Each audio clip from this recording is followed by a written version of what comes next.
कि हम ये जाने कि हम उस परमात्मा के लिए हैं। तो फिर हमने पूछा, ये पेड़ों पर लगे हुए पके फल, ये आम किसके लिए है? ये कोयल की मीठी चुहक किसके लिए?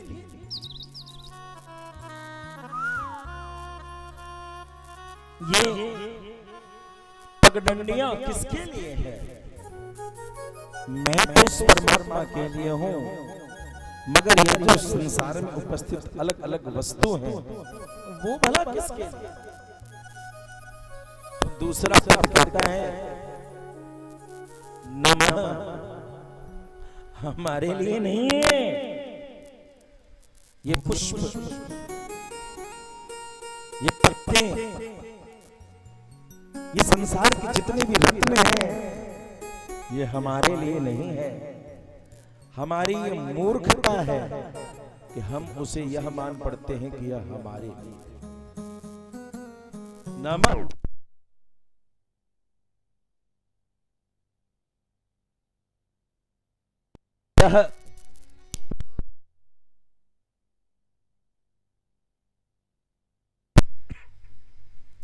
श्री कृष्ण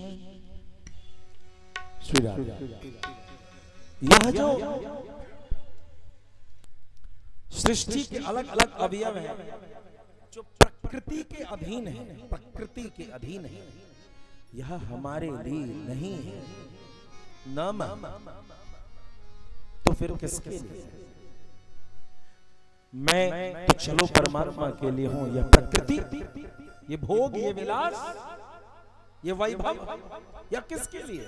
तो दूसरा पद कहता है, हमारे लिए नहीं। कर्तृत्व शक्ति, अर्थात इस संसार में इन वस्तुओं से कुछ करने की शक्ति, कि हम धर्म या अधर्म कुछ कर सकें, इसका भी त्याग करना चाहिए।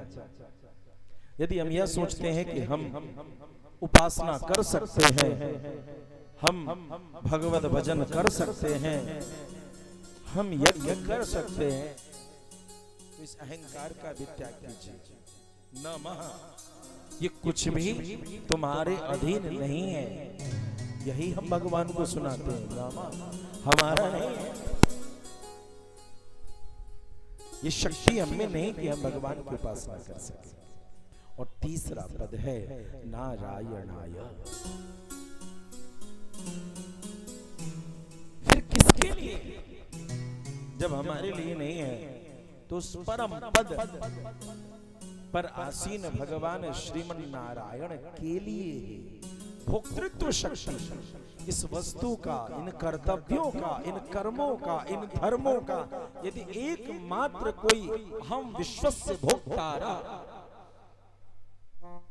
गीता जी भगवान क्या कहते हैं? इस संसार में सब सारे वस्तुओं का यदि कोई भोक्ता है, तो वो मैं।